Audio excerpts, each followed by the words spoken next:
Some of the project managers I know fell into the profession accidentally.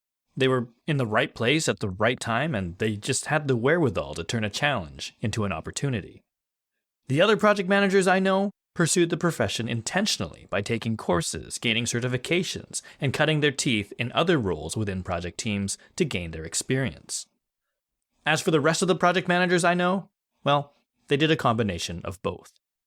So how do you get into a project management career, or even build upon it, when the path ahead of you seems to be a combination of dumb luck and years of effort?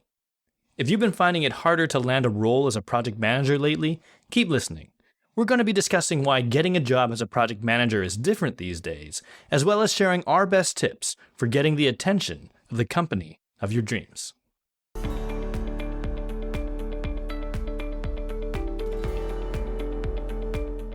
Hey folks, thanks for tuning in. My name is Galen Low with the Digital Project Manager. We are a community of digital professionals on a mission to help each other get skilled, get confident, and get connected so that we can amplify the value of project management in a digital world. If you want to hear more about that, head over to thedigitalprojectmanager.com. All right, today we are talking about the project management career path, why job seekers are finding it harder to land a project management role, why employers are finding it harder to hire great project managers, and how you can navigate the complexities of a sustained and rewarding career in project management. With me today is Jeff Chamberlain, a seasoned IT project management consultant and PMI certified bootcamp instructor who is also a co-moderator of a large online project management community. Welcome, Jeff. Thank you. Glad to be here. Really excited to get into it. Careers is a thing that always comes up in our community, and honestly, it's evolving every day. It's getting more challenging every day, so I'm excited to take a big bite out of that. But first, I was just wondering, could you tell us a bit about your background and just how you got into project management in the first place? Sure. I got into project management many, many years ago when I was working for a large telecom. I was on a project manager disappeared, took a new job, and I was very familiar with the Microsoft product line. My boss at the time kind of asked, "Hey, who amongst you is familiar with Microsoft Project?" And it had Microsoft in front of it, so I assumed I was, and I said, "I am."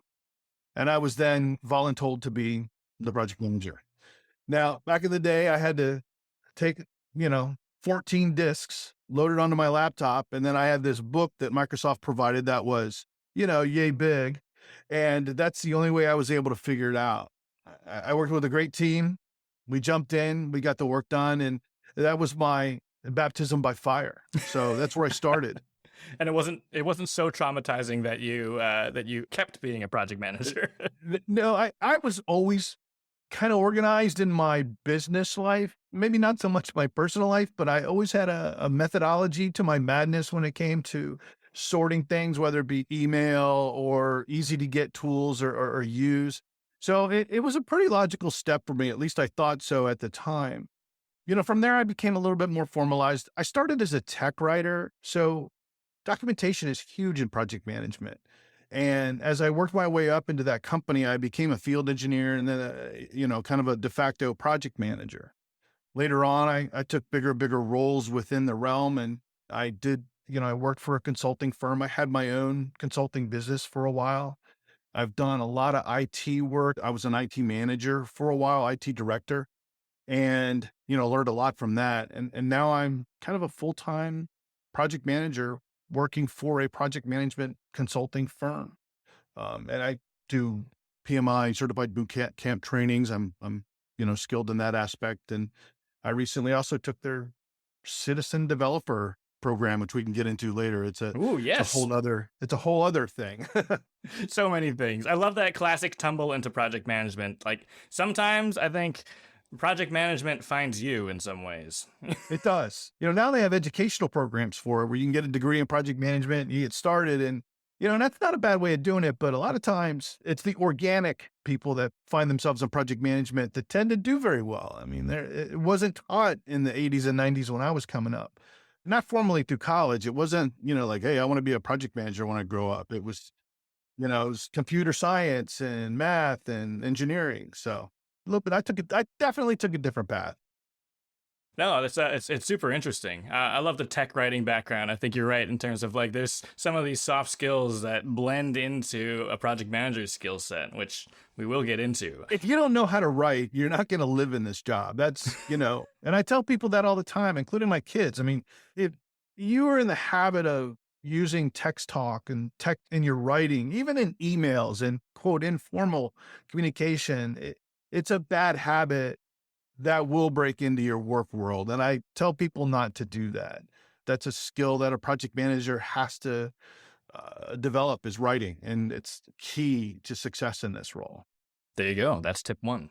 Yeah, you mentioned coaching, and the other thing I know about you is that you are a co-moderator of a really large online community that's focused on project management and project management careers.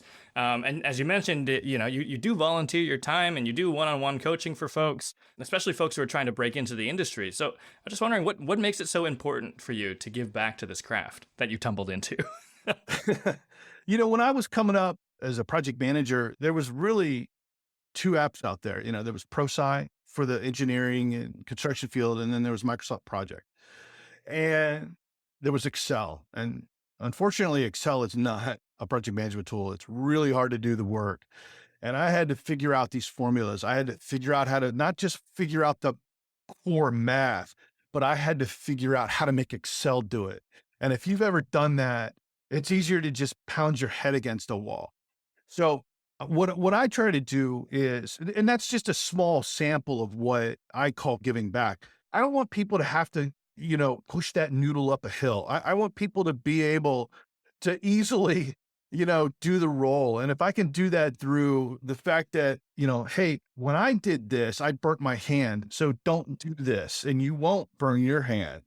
Obviously, people still have to learn the lessons, and some of them are the hard way. But giving back to me means that there's going to be a highly skilled workforce out there that can, I can hire, or my company can hire, or other companies can bring on board to help do right by the role.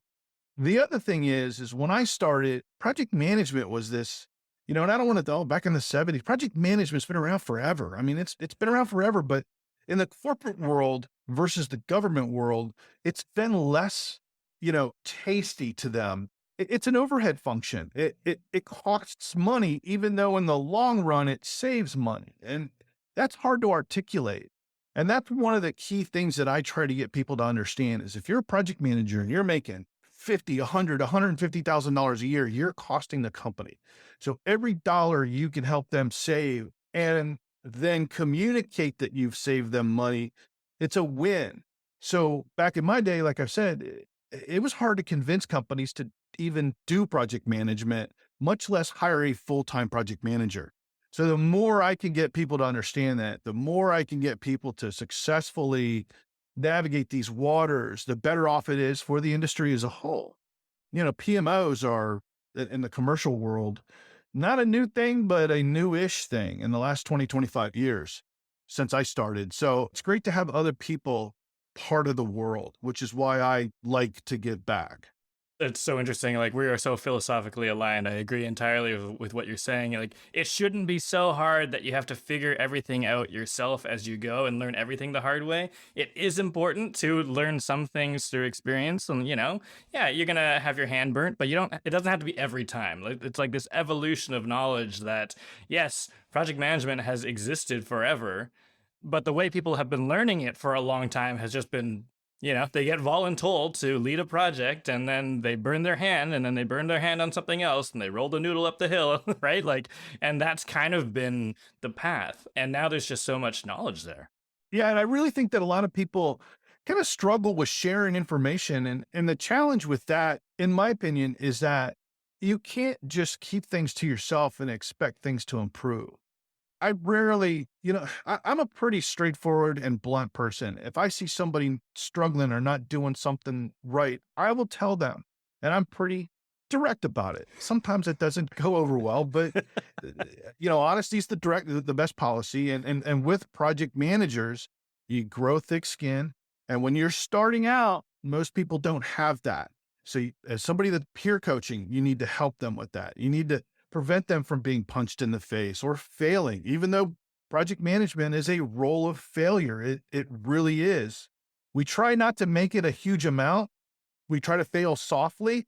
And if you can help a new project manager learn that way, that's even better. And that's what I like to see is people who, it's like, well, that didn't work out well, so I'm not going to do that anymore. That's the best way to teach somebody, you know? Yeah, no, absolutely. I like that sort of resilience factor to it. And it ties in with the role of the project manager that, yeah, we are generally a cost. And it is a little bit finicky in terms of trying to always advocate for our value anywhere we go and always be walking that line between failure and success because, yes, a project never goes perfectly. It's always full of a few failures and it's hard. It's difficult. It's difficult. And good projects don't go well as bad projects don't go well. You don't differentiate that. And the well-experienced project manager is the one that knows how to take a bad project that's not going well and make it go well. And sometimes you just have to take a step back and let a good project that's not going well, that's maybe having some problems, just got to guide it a little bit. And that's not a problem. It's the way you do the role. It's a funny balance, right? Because I mean, even in the training, but also the personalities that it attracts, we almost want the bar to be perfection. We're all striving for it, even though it's actually, and we get trained, right? We're like, okay, listen, here's how you make your project go perfectly. Whereas in reality, like you said, no project goes perfectly. Even the ones that go well didn't go perfectly. I worked for a guy that used to say this, and it resonated with me, is don't let the perfect be the enemy of the good. And, it's one of the sayings that, we're full of buzz words and sayings and whatnot, but it's one of the ones that really does resonate with me because, it's gold plating or whatever you call it. Sometimes the customer pays for X, don't give them X plus head. They're willing to pay for more if they want to. You want to save them time, money, and effort. So don't make the perfect, or the great be the enemy of the good. However you want to say it, it works. It's really interesting. Yeah, no, and I'm all about that. And it is like, you almost have to resist that urge. Yes. I think a lot of the personalities that I talk to in the role, where it's actually resisting the urge to gold plate because you want to do such a good job. Developers will do it and architects will do it and construction engineers will do it. It's like, man, if I could just make this an arch instead of a square, it's not industry specific. It's, even project managers, if I can just get this budget instead of being 10% or 2% over budget, if I can make it under budget, that's perfect. You're not always going to do that. Just work with it. Yeah. It's about the constraints. You mentioned about like project management. You've been doing it a while. The actual art of project management has been around for a long time. But I'm just wondering, like, do you think that the role of a project manager, especially in like digital and in IT, like, is the role the same as it was, say, a decade ago? And what are the things that are the same and what are the things that are different? So, as much as things change, they say the same. We always come up with new terms. I mean, in the 80s, it was total quality management. In the 90s, we got into ISO. But right now, we're in a world where project management is changing and it's agile. And, one organization calls it pure agile. Another one might call it agile hybrid. It's a really hard methodology to go, I'm 100% agile. And that's okay, because there are ways to do it in what PMI calls the agile hybrid environment. That's the biggest change I'm seeing. And it's a great thing for the industry. 5 years ago, I was not a huge fan. 10 years ago, I was not a huge fan. But as you read a little bit about it, you recognize, and as you do it, and that's the other thing, as I started doing it, you recognize that you can essentially iterate and do a good job with iteration.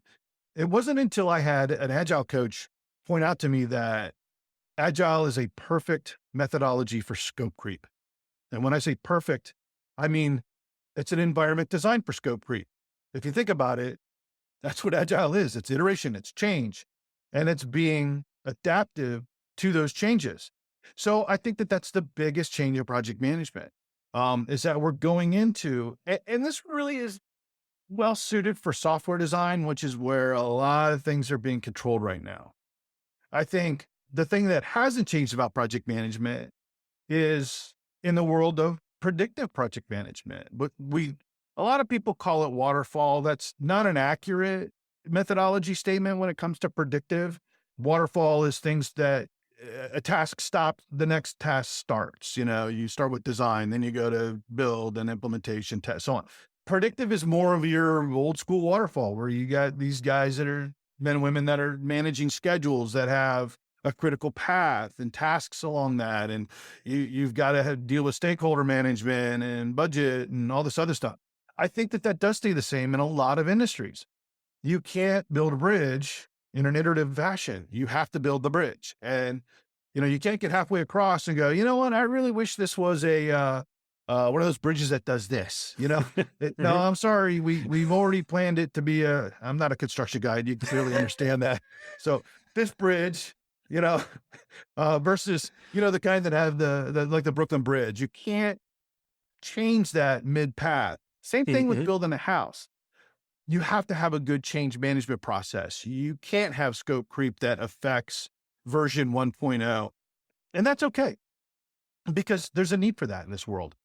And that's where things have stayed the same. But like I said, the agile part of project management, a lot of people are really hot and heavy on that. They really, really like it. Let's do agile. One of my roles as a project manager is I like to advise my stakeholders where it's appropriate to use, where it will succeed, and also let them know where it's not an appropriate methodology to use, and maybe where it's not going to see, and why. Because it is trendy, and there's not a lot of trendy stuff in project management, but that is one. And there's a lot of tools being built around it and that are fantastic tools. I've used many of them, but quite frankly, you have to understand where it applies, just like any other tool set. And you mentioned something really important, which I think is that, even going back, a decade, and I said a decade ago, and I'm like, in the grand scheme of things, that's not very long. But a decade ago, Agile, it was coming in as a contender and looked like it might be the only way to do things moving forward. And today we're in a space where actually, like, hybrids are accepted and known. And, when we look at the data, we see that a lot of people are running things in a hybrid way. You're right. There are still industries and there are still projects that need predictive methodologies.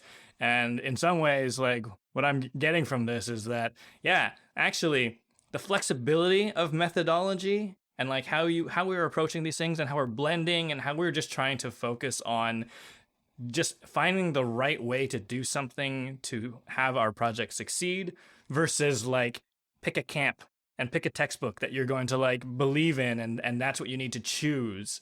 That's really interesting.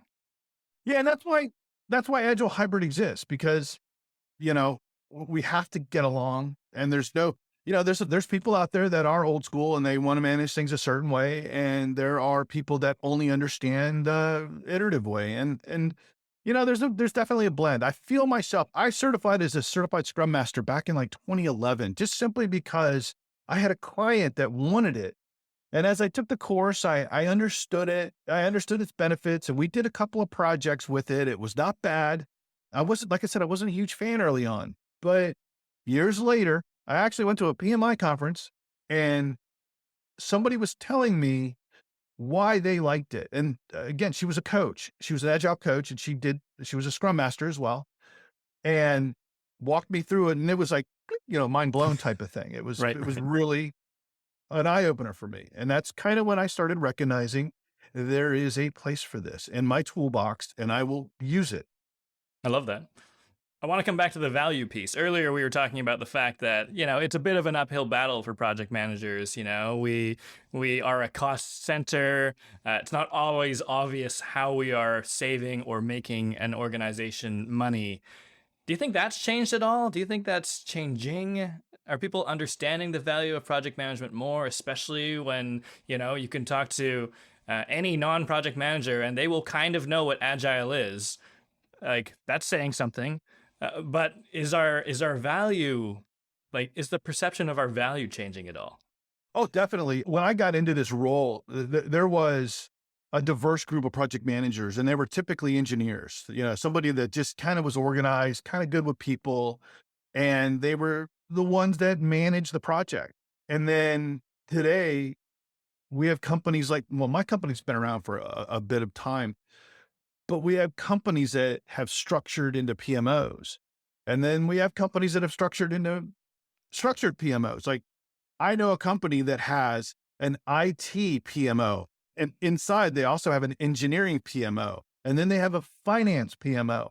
So they have gotten to the point where they recognize value so much that they want people that are, stovepiped. I want a finance PMO. I want you to understand accounting. I want you to understand how our books are structured. I want you to understand how we pay our bills. And engineering, we want, technical project managers, somebody who has an education in some of the technical stuff we do. So it is a huge shift. And we now bill for project management time. When I started, it was definitely overhead. And as we've grown, I worked for a consulting firm that billed us as 20% of the project. And it was you said you did not, if you were a client and I don't want to pay this, then we literally had them sign documentation saying they will provide their own project management services. And I didn't work on those projects. And they would go over budget, they would go over time. And we had clients that eventually came around. We had others that just simply understood that that was the cost of doing business. So yes, to answer your question succinctly, it has changed. The value aspect. I like that. I like that option that you've given customers to be like, sure, we'll run this project with no project manager, or bring in your own, and then you can look at that data and compare it, and it's pretty irrefutable. It ends up being if long as you're doing similar type projects, like if you're implementing a enterprise type tool and it's tool X, and then we can show you, hey, here's what we did last year with this same version at this customer at this size. And this is how long it took us to do it. And this is what we're looking at saving. Otherwise, you guys have to spend the money, on your own. The other thing that you touched on that I thought was really interesting, and I want to dig into it a little bit, maybe now, maybe later, but just this notion where they're specialized. You said they're structured PMOs where as a project manager, you are expected to know, you're in the finance project, you're expected to know how the books are done. You're not just looking at a Gantt chart. You're not just looking at a product backlog and not understanding what role this project plays in the business. You're expected to be part of the business and be part of incrementing the business, not just doing increments on your project. I think we'll dig into that a little bit later, but I thought it was really apt, the fact that, it's not just about getting trained to do project management. There's more to it.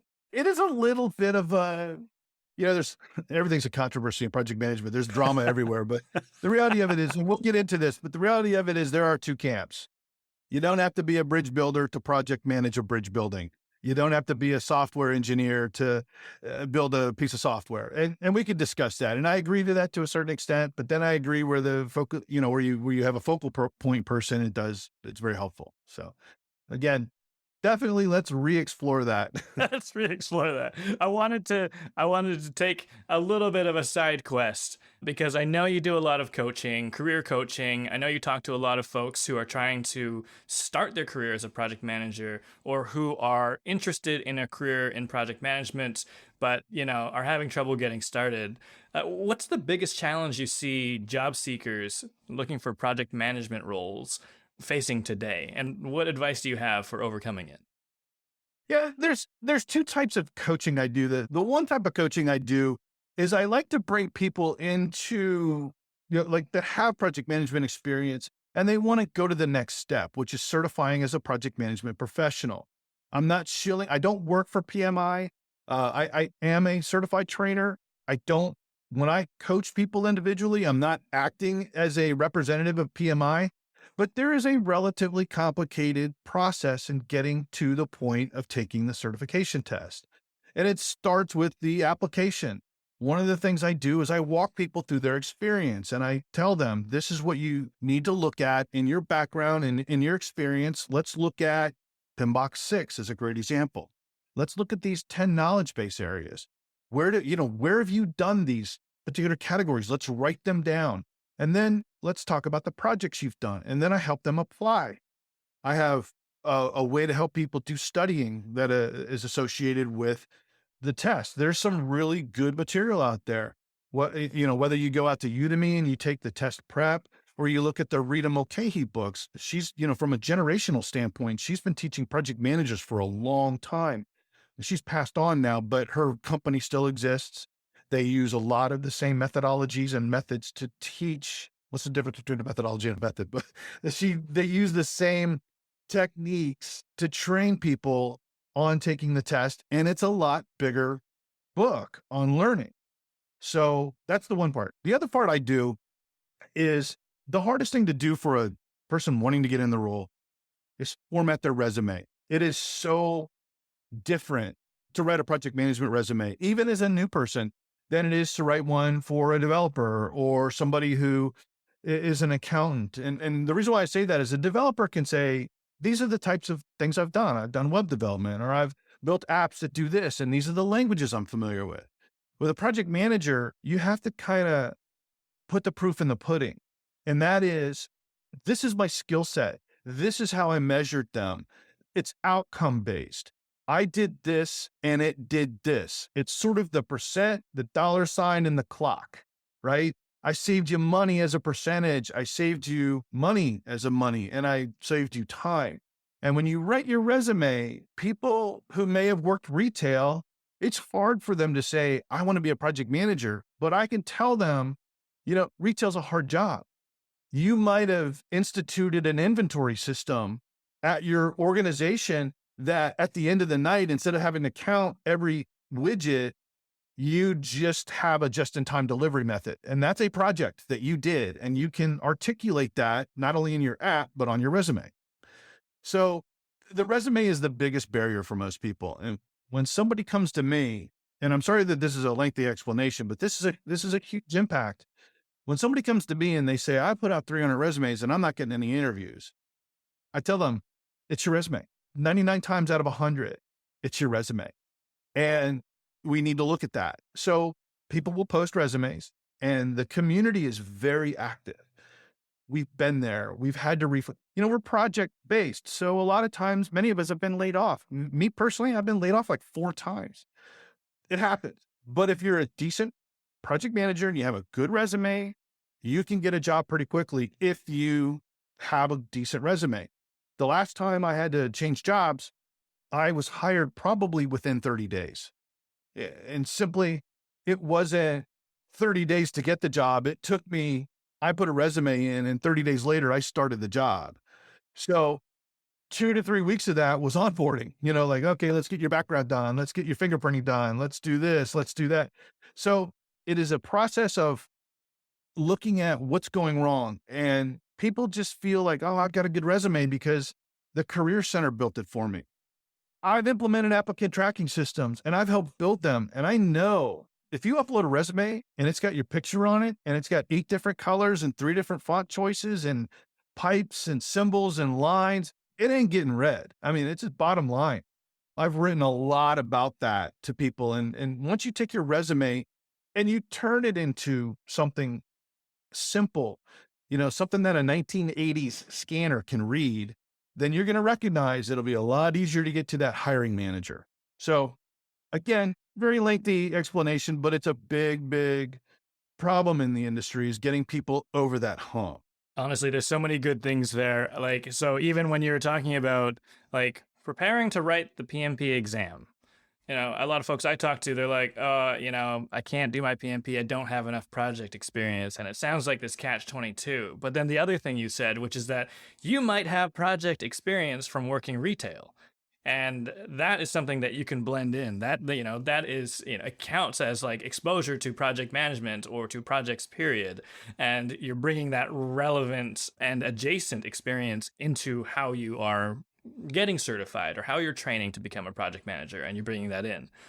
The other thing that you said is just this whole notion of the metrics, the impact that we had. And I found that at least in the circles I travel in, that it was always secondary, right? We're like, okay, iron triangle, that's my job, right? And then we started, putting out our resumes, and our resumes looked like job descriptions. It was like, what did I do? Oh, I led projects so that they were on time and on schedule. And on budget and within the scope. And that's boring. So any hiring manager reading that, that's probably it's like a duh moment. Yeah. Okay. So you did your job. Exactly, right? Yeah, it's like, okay, that's great. Tell me more. But I found that the mindset of a project manager, when I was coming up, was not to have that understanding, not to be measuring that impact. We weren't thinking about, okay, well, what needle did we move with this project? We weren't thinking about, okay, what KPIs should I make sure that I record in this project so that I can put it on my resume later, and someone will read that and go, oh, I get it. Yeah, yeah. You shaved 20 minutes off a 30-minute operation that happens 4 times a day. I get that. You probably saved them $20,000 a week. That's amazing. Okay, that's the kind of impact I want to have, and also that's the kind of mind that I want to bring onto my team as well. It's problem solving in a structured format, and most people don't think of it that way. Projects are, hey, a customer comes to you and they want a new software. A project comes to you, or a customer comes to you and they want this stuff. You have to think of it as a problem solving process. And that is an aspect of it. But that's how you get to the next level, is solving those problems. And I like it. Yeah, it's all about problem solving. Speaking of problem solving, you mentioned something else, which was the applicant tracking systems, which is the other game changer across any job seeker's journey now. And yes, to your point, yeah, your resume is probably better looking like Craigslist than it does any of the 150 templates that came with, Microsoft Word. But I mean, it's keyword driven, right? So do you have any tips of like qualifications or keywords that are must-haves for somebody in their resume? So it goes beyond a keyword search. And most people don't recognize what an applicant tracking system is. So let's take a quick definition. An applicant tracking system is where you go onto somebody's website and you go, I want this job, and you upload your resume. And what happens in the background is this tool essentially scans your document. Now, we'll get into keywords in a minute, but the first thing it does that frustrates everybody is that it represents the information back to you. And it says, make sure this is correct. And everybody gets irritated because the number one thing I always hear is, I just uploaded my resume. Why do I have to fill this information in? And I tell everybody, the reason why is because your resume format is horrible. If you can upload a resume that is easily read, it runs in a single column, and you have things structured consistently throughout the resume, you're not going to have to do all the corrections you're going to have to do. Now, there are some really bad ATS systems out there. I won't name companies, but there are some bad ones that literally will take you to another step that you have to fill in an application. I can tell you my knowledge of the industry has gotten so I recognize that those are going away, many of them. It's not AI driven. A resume is not going to go, this person doesn't qualify and that person does. They might present some questions that will eliminate your resume. For instance, and by law, they have to be restricted. So for instance, are you legal to work in the United States or in Canada or in Switzerland? And if you say no, they may eliminate you from that role because they're allowed to do that, at least here in the States. I can't really speak to Canada, but are you over the age of 18? If you say no, and the job requires you to be over 18, they can eliminate you. And then they might ask some key questions. Like in the job description, it says you need 6 years experience of doing Jira or working with Jira or what have you. And you answer no, or I have 4, or you answer, I only have 4, and this becomes important, then they might eliminate you. But if you paid attention to what the job description says, and you answer them, or you structure your resume to match that better, then that's where the keywords start making a difference. They're clearly looking for a Jira expert here. So I'm going to make sure if I've used Jira, instead of putting a list of my skills and one of them is Jira, I'm going to put a bullet point and say, I've managed a Jira implementation, or I've trained people on Jira, or I used Jira to do Kanban boards and I've done reporting out of it and this and that. I'm going to focus my job roles on where I use Jira. If they're looking for somebody that has experience with building a drawbridge, hey, I remember what it's called. I'm going to go and I'm going to mention projects where I built the drawbridge. Hey, I helped implement the drawbridge that goes over this river, and etc. It's relevant in that it is keyword for specific, And yes, you should put as many keywords as possible in your resume as that match the job description. And to that point, to further do it, it's not just going, they say PMP. I want to say I have one, but I want to tell them how I've used it. So the biggest mistake people say, and I've heard recruiters advocate for this, and this is a no-no. Copy in all the keywords and then paste them really super tiny in the footer in white. Don't do that. Don't do that, because every single applicant tracking system that's out there nowadays already knows if you're doing that, and you're just going to get kicked to the bin. It literally kicked to the bin. The easier you can make that resume readable by the ATS is you're going to make it readable by the hiring manager, because that is your biography for them, and they're going to drill you on that resume. And then the other part is a cover letter. People, it does not have to be a canned letter. It could be really simple. Every ATS, if your resume passes through, your cover letter is going to be passed on. And I'm going to read it as a hiring manager. And most other hiring managers are going to skim it. But if you tell me in that cover letter, hey, I'm a really good guy and I went here, here, here, here. No, I want to see, hey, I came across your company and your company is XYZ. And I see that you make an automatic peanut sheller. I really like peanuts. And I think that this is a fantastic tool. As I went through your website, I realized that you guys are growing. I want to be a part of that organization. My background is really nicely matched to that. Take a look at my attached resume. It's a personal letter. It's not a canned letter. And that's a big misconception with a lot of people going through and struggling getting hired right now. You are telling somebody why you want to work for their company, and you can't just go, me, me, me, me, me. You have to put the you in that, and that is the company. And it's a pain, which is why when you're looking for a job, it's an 8-hour-a-day thing. It doesn't mean you're applying to 300 jobs a day. It just means you're looking, you're screening for jobs. When you find them, you're writing your resume and your cover letter to that job, and you're documenting it. And then you submit your application, and then you go through the ATS process, and then you follow up on jobs that you've already applied to. And it's a role. It's a project management role to get a project management job. And that's kind of a lot. It's a lot of work. But in order to get a high paying job that is rewarding at a good company, this is how you do it.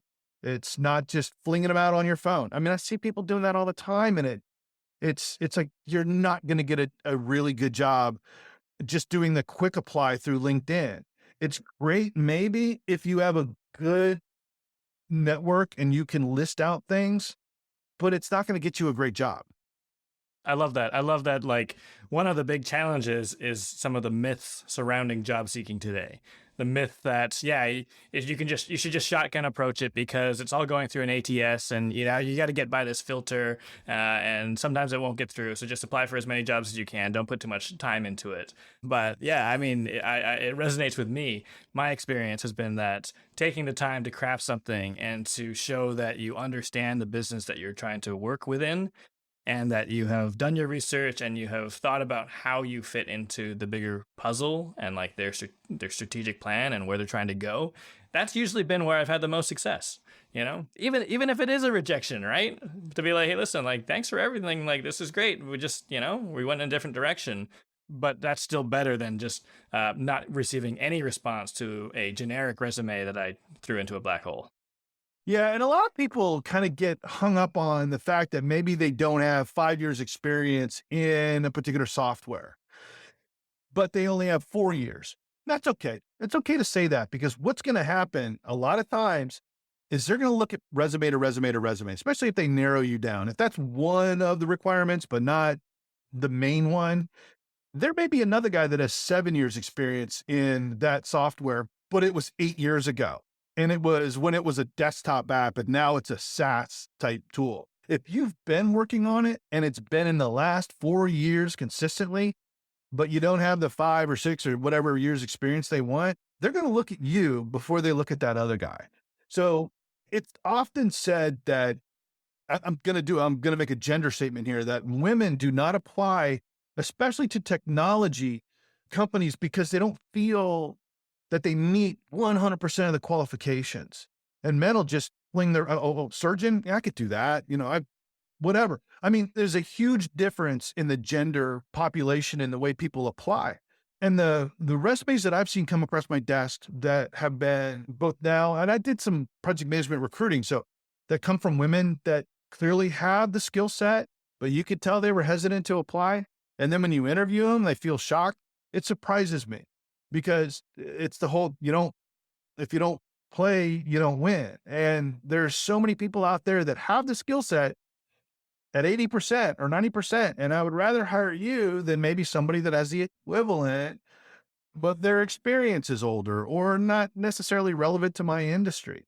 So while it is not a shotgun or a numbers game, it is a focused, sniper approach where you can definitely identify a business or an industry you're good at and you have a skill set, apply, take that chance and tell them why you're applying. I only have 4 years experience, but guess what? I'm highly trained in this and this is why. And I teach people how to use it. I'm good. And that's what's in your cover letter. Mm-hmm. I love that. I love that storytelling about yourself and how you kind of fit into the organization you're trying to work for and having the confidence to say, I'm going to add value. You're asking for a specific thing. I may not have it, but I'm going to add value because I'm awesome. Yeah, cover letters are a great way. I mean, think about any kind of email that you write. I mean, they're a great way to communicate you to them and what's it about them that's important to you. It goes back to what you said at the beginning. Yeah. At the beginning, you said, it's going to help you to be able to write. Yeah. And you need to keep doing that. There you go. And to that point, one last thing on a resume. After you've written your resume, if you're a non-native speaker, give it to somebody that is and let them read them back. Let them read it. If you are a native speaker, but you have trouble articulating yourself sometimes, we all have that. Hand it to somebody that is really good and let them beat up the resume. Let them edit it for you. Not necessarily for the content, but make sure you use this adverb versus this adverb and the pronoun versus this pronoun. Let somebody else read it to you. It's important to do that so that you can hear it and correct. I love that. That's all on resumes. Let's flip to the other side of the table. So for the hiring managers, we've been talking about the skills of a project manager. There's the usual suspects, but what are the qualifications that hiring managers should be looking for a project manager role? Maybe some of the ones that they aren't usually listing in these job postings. I can tell you, I always tell people 3 things if you want to be a project manager and you want to get hired onto a project team, maybe not as a project manager initially, but if you want to impress a project manager, and let me see if I can get these all kind of in order. The first thing is, I said it early on, learn how to write. If you are not a good writer, take a little class at the community college. Even if it's on resume writing or whatever, just take a class at the community college because it is so important. And then every communication you make, whether you're texting your mom, don't use things like LOL or anything like that. Just write it out. Stop the text while you are trying to become a project manager, at least. Obviously, casual conversation is great, but even when you're emailing and texting, just write properly. The second thing is learn project scheduling. In the industry, it is the pain point of every project team. And I'm not just talking about, hey, write a Gantt chart for me or learn Microsoft Project. I'm talking about whether it is the iterations and the 2-week sprints or the Gantt chart where you are building in Slack, where you are learning about dependencies, just the concept of project scheduling. And the reason why is because nobody wants to do it. So guess what the most available position on a project team is the person doing the scheduling. And you're going to hate it. You'll hate the first 18 months to 2 years while you're doing it. And you will do it for 18 months to 2 years because it is a valuable role on the project team. And that means you learn the project tools. You do. It helps you. And then the third thing is you really have to be an organized person. And you could say, oh, I'm very organized, but are you? Look at your inbox. Look at the things around you.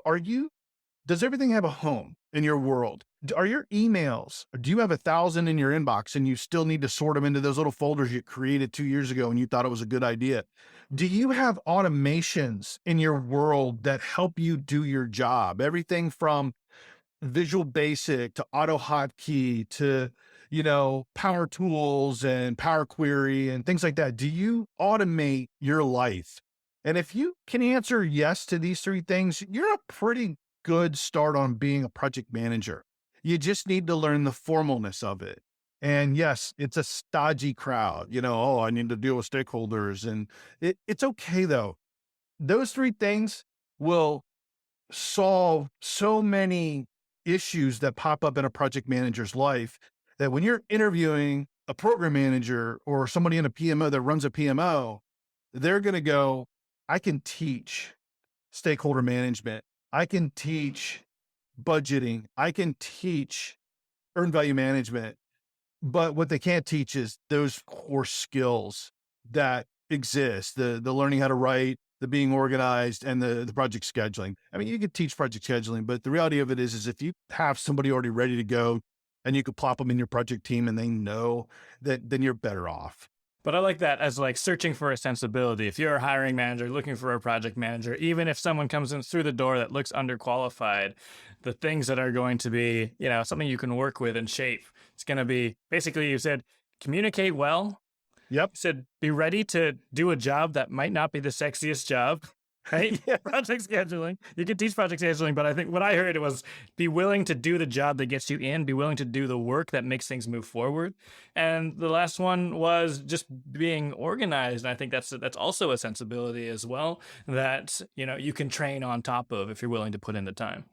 And a lot of times the project manager will tell them in an interview, they'll let you know what their biggest headache is. For me, the last job I took was, this is a job of politics. You have to be politic. And, with my personality, I'm not always politic, but I recognize that the client, services and needs have to come first.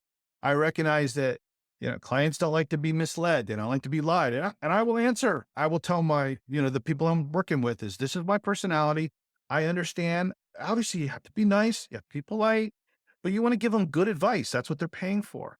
And that, I think, made a big difference in my interview is that, yes, politics is very important in certain roles, but also integrity, honesty, and the ability to do the job kind of outranks that sometimes. Honestly, we should make a t-shirt of that. We need to give them good advice. That's what they're paying for. And when we're talking about the value of a project manager, that is absolutely very high up on the list.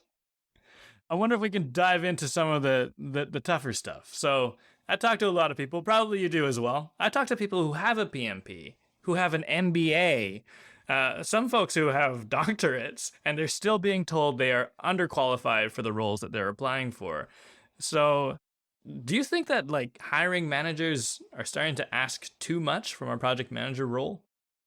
It's interesting you say that. I would have to look at the job description for those people, because if you see a job description for a project manager and they're asking for an MBA or they're asking for a PhD or whatever, I'm not saying it doesn't exist, because it does. And in a lot of clinical cases, it does. And absolutely, you need to have that level of education to do it.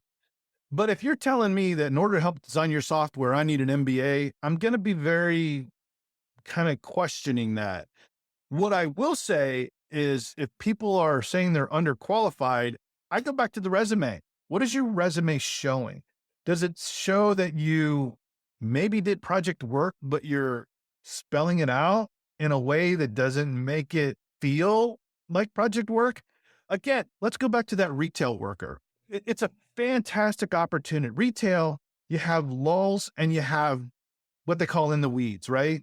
If you're in a lull, and back in the day when I worked at the mall as a kid, if you can lean, you can clean was the statement. But nowadays, and I'm not naming any coffee shop like, Starbucks, but if you work at a mom and pop, or you work at the local, whatever, mobile phone store, you can come up with processes that make things better, that qualify you to become, maybe you're a college student and you're graduating in a year. or 6 months. This is when you start talking about process, and workflow management, and even looking at a schedule. You know what that is, right? When you're an assistant manager of the local T-Mobile or phone store, the staffing schedule is probably more complex than any Gantt chart that I've ever seen, because John can't work on Tuesdays because he is a dog walker on that day, and Ann can't work on this day because she's in college. It is the management of resources. And if you have been able to successfully do that through a process you built, that goes on your resume. And that's how you express scheduling, one of the 3 tiers of project management. It goes a little bit beyond that in many other aspects, but that's how you qualify yourself for the job. I love that. And I love the other thing that you had said that kind of ties into this, which is that even if you have a PMP or an MBA, like just putting those 3 letters without explaining it in your resume is really like you have to contextualize it. You need that specificity to show how your skills, whether you have an MBA or whether you worked at T-Mobile like for 3 summers, explain how that's actually going to translate into value for the people that are bringing you on. The role is really sold to people as one of experience. And, young men and women today have a great disadvantage to when I was in college. Number one, the price of college is exorbitant. It hasn't tracked to the world, nothing in the world, even gasoline, you name it, maybe house prices. And it's unfortunate because we sold that bill of goods to them. But this business is really experience driven. And it's not huge. It's not like you need 30 years of experience to run a project. 2 years into this role, I felt comfortable. 3 years into the role, I was able to certify. Well, back then it was different. It was hours on a project, and it was a lot easier to kind of get certified. Nowadays, I could probably do it, not out of college, but just a few years in. But the other challenge that young men and women have nowadays is the companies are, hey, this is an entry-level role, but you need 3 years experience. It's a concern, and it's one of the reasons why internships are important. Working while you're in college is important. These type of things become very valuable. If you're getting an MBA, you got to know business, and knowing business means you got to be working. That way you can apply that skill as you're doing it. So, I look forward to the students coming in, the new people coming in, because I think they bring great ideas and a fresh perspective on things that you never see. There's a lot of gatekeeping in the industry. And honestly, I've kind of done it myself, and I feel a little bad for that. But as I've learned by managing these online communities, people that struggle with it, I've become a little bit more sensitive to it myself. And, if I could, reach down and pull somebody up instead of pushing them back, I'm a better person for it. It's something that needs to be done more and more. And as I grow with the community, as I get older in it, that's what I want to see is more of these young men and women coming up into this community and offering their ideas, because that's the way something grows. I totally agree. We were talking about a bill of goods sold, and I think the other bill of goods that we sold was that there are project manager roles to be found. But one of the things you and I have been talking about is just titling, job titles, and different roles. And now project management, it's factoring in as a skill set, but the job title might not be project manager. So should folks in their search, should they be looking for project manager roles, or would they have better luck looking for roles that just have project management somewhere in the required skills? It's an interesting question. A lot of times, what I like to tell people is find a company, Google, biggest company in the world, let's just say it that way, or Tesla, and say, I really want to work for Tesla. And then look at the types of roles they're advertising for, and look at the types of roles that overlap your skills. And a lot of times it's not a project management role. Maybe it's product manager. And again, that's a very important role in the world. And in the agile world, it's probably the key stakeholder outside of the person paying the bills. And essentially they are, because they're the ones that end up saying this product is going to be marketable. I think we get hung up on the role of project manager. I think it's a good role, therefore I want to do it. It's not. It's not for everybody. It's not. But there are many project roles that are out there for everybody. Even if you're super great at doing data analysis. The BI role, the business intelligence role, or the BA, business analyst role, is super important on a project team. The developers, testers, everybody is important on the project team. And as you get better as being part of a project team, you might recognize, I really want to be a project manager. Now you know how to do it. You've done it. You've been on the roll, and you can kind of work your way into it. Or you could say, there's no way I'm going to do what she's doing. That's a crazy job. That's just, it's get an education in it. I mean, it's kind of what I did. I was pushed into the role, but I was encouraged into the role.